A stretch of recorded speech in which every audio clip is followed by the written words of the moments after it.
Trade rumors are escalating and things are heating up around Bengals star defensive end who's had a great seasons if you want to call it, but there are some concerns. He's 30 years old. He's entering a contract year. The Bengals do not want to pay him. So what are the rumors? He's going to get traded to where? Houston of all places. And I am not buying it, but we'll break it down in terms of why it makes sense, why it doesn't make sense, and everything of that nature. The Texans are pretty set right now, but it doesn't hurt to add a new name, especially like Hendrickson, who could bring a lot of firepower to the defensive line. But first things first, if you're new to the channel, 83% of you are not subscribed. Been appreciating all the support on Texans Digest. If you would, hit that sub button if you want to see any Texans news. This one's a little bit crazy, but Trey Hendrickson to Houston. It could be a bold move, but dominant move for the Texans. And here's the reason I don't understand it, right? You just paid Danielle Hunter a massive contract over the next 2 years. You kind of got your guy who's the same age as Trey Hendrickson. Hendrickson's only getting older, but we've heard a lot of drama about Trey Hendrickson. In his rare appearance at the Bengals training camp, he decided to say, hey, it's one of those things we're not seeing eye to eye, and I'm going to sit out possibly the entire season until they give me that long-term extension. So as a Texans fan, I want nothing to do with Trey Hendrickson, and the rumors and the possibilities of making this a possibility with Will Anderson and Trey Hendrickson, yes, it would be a great duo. Maybe 3 or 4 years ago when Hendrickson was coming from the Saints into free agency and getting this big contract. Remember, he signed a 4-year, $60 million deal when he signed with the Bengals after leaving the Saints. So again, this is a type of thing where Hendrickson wants long-term security, maybe a 4-year, 5-year. He'll probably take less money to go on a 5-year deal because he wants to be paid in that long term. So whether that's guaranteed money or not, he definitely wants to be paid amongst the highest of Myles Garrett, but there's not really a lot of detail on the situation, especially the fact that he requested a trade back in March. And the Bengals are listening to offers, but it's kind of ridiculous offers like, 2 first-round picks. And for that kind of price, for a guy that you're going to have to pay a lot of money, I don't think teams are going to want to do it. I've seen ridiculous offers on X of teams offering, like, for the Bears, for example, it's Cole Kmet and a second and a fourth-round pick. And I'm like, that's terrible. Like, why? First of all, why would the Bengals need Cole Kmet?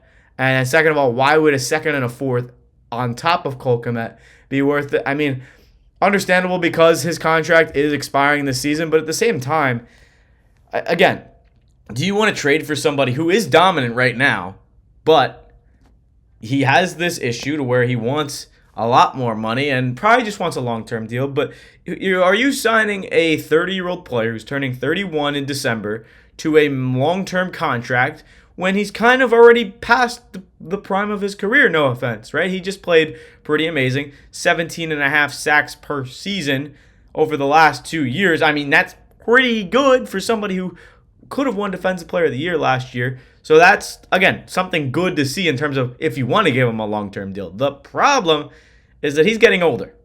Not only that, but when you have a player who is determined to sit out just to get extra money, I mean, it's not something I want to be a part of. Yes, I understand he wants the long-term extension, but it's not like he's a rookie. It's not like he needs this money desperately. He just had a 4-year, $60 million deal. And I understand you want to get more, but at this point, what is a $5 to $10 million difference? I mean, you're going to get 15 to 20 a year. The Bengals are probably reaching at 18 a year, and he's like, no, I won't do it.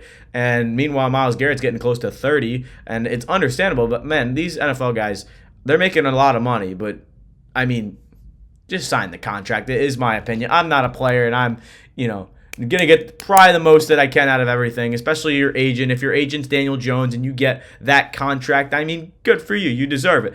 But if you're getting the contract and then are going to be a Juan Soto and say, hey, I'm just going to sit out and not do anything because I paid my contract, I mean, that's not what I want to sign up for. It's like Deshaun Watson goes to Cleveland. Yeah, let me sign a fully guaranteed deal, and then, to be fair, he got hurt. But, again, a similar situation there. If you're looking at somebody who's going to miss out, I don't know if he can be any value to your team. And that's the thing with Nick Caserio and how he plays out for the Texans and how this affects the Texans. They don't really like to go after a lot of people that just want the money. Like, Laremy Tunsil was a project because, he was actually a great tackle. But sometimes the great players that cost the great amount of money that they do aren't worth them in the long run, because when their contract is close to up, they'll just say, yeah, I'll just sit out until I get paid again. Like, that's not how the world works. I mean, just play your year. You're playing football, a sport that you love. I mean, again, I'm going to be annoying because that's just how we are as fans. We want to see them out there, but we don't know their livelihoods. We don't know their situations. We don't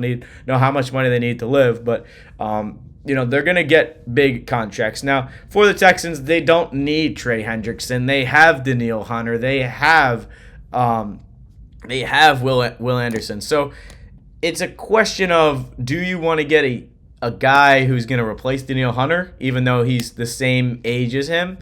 Which is, again, why would this make any sense? Formidable sense. Why would this make any sense at all in adding somebody who, yes, a great star, amazing player, but what is he going to contribute? How much time does he have left before he's going to start going on this decline, right? I mean, the Texans are much better off getting an edge next year in the draft, maybe 15th. They trade up or something crazy because they're probably going to be a playoff team. But have somebody sit behind Danielle Hunter. You have Hunter for those next 2 years. You're kind of going on a year-to-year basis. I'd much rather have Danielle Hunter on a 2-year contract, who has shown a little bit of in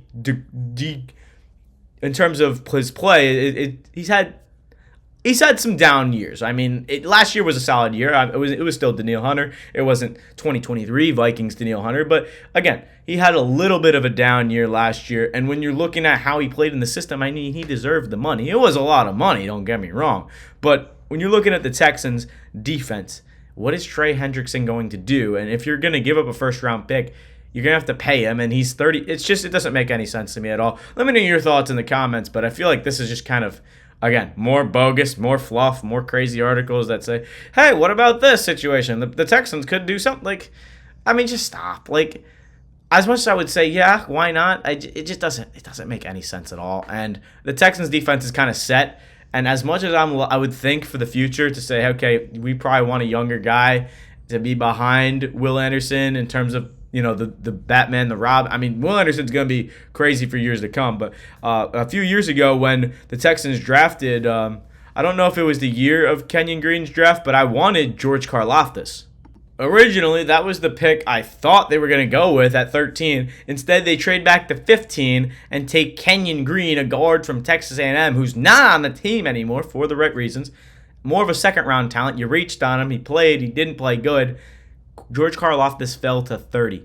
Trent McDuffie was another pick in that draft. He went 21st to the Chiefs. So you miss out on a couple of players that, that was the Derek Stingley draft when they had that 3rd overall. That was the only pick they messed up in the Deshaun Watson trade, and I'm a little bit regretting it because, yes, they did trade up for a great player the year after in Will Anderson, but now you're kind of missing that firepower in terms of a young gun who can bring some firepower. Like, Danielle Hunter is fine. He's a great player, probably top 5, top 10 in his position. But when you're looking at the future for the Texans, I'd much rather look towards a Karlaftis, who's been absolutely electric, or a Kayvon Thibodeau, or, I mean, Thibodeau, again, he kind of is getting, honestly, going after Kayvon Thibodeau might not be a terrible idea because the Giants just drafted Abdul Carter. They have Brian Burns. Is Thibodeau going to take over for Burns, or do you go out and trade for Thibodeau? Maybe they want a second or third round pick. I would much rather have Kayvon Thibodeau sit behind Danielle Hunter than a 30-year-old Trey Hendrickson. So there's just a lot more different ways you can go about this in terms of some players that, people are not necessarily sold on. Like, I'd rather reach on somebody who's a little bit more of a project and can learn behind somebody this year and next year with Danielle Hunter, rather than go out and trade for somebody who's crazy. Now, to be very fair, the Texans will most likely be a playoff team for years to come. So when you trade your first-round pick, it's going to be a late first. So do you want to, look to the draft and probably get a guy in the late first round, or give up that first-round draft capital and go try and win a Super Bowl? Because that's what I'm all about. Now, is Trey Hendrickson going to help your team win a Super Bowl? Maybe, maybe not. I would lean to maybe not, just because of the amount of money, the amount of long-term security he wants. Like, I don't even want that contract of Hendrickson because he's 30 years old. So it's interesting to see if he will sit out for the Bengals. But overall, I mean, I think this is kind of ridiculous. I mean, for the Texans defense, they don't really need him. So it's a lot, but it doesn't sound too happy, too good, too joyous, if you would, for the Cincinnati Bengals and this Trey Hendrickson situation. I don't want any part of the trade. I've heard some rumors the Texans were going to do it a few days ago, but it's just, at this point, hold the brakes. I heard some other rumors that they want to get rid of John Mechie, so that could be some interesting stuff as well. Future video on the way. But thank you everyone so much for watching. Trey Hendrickson rumored to be a Texan in terms of pairing up with Will Anderson. Not the worst idea, but thank you everyone so much for watching. Let me know your thoughts in the comments. Once again, if you want to see all the latest Texans news, comment down below your suggestions if you want. But stay up to date. Hit the sub button. And that's been it. Mike's Zanetti, Texans Digest. Thank you all for watching, and we'll see you in the next video.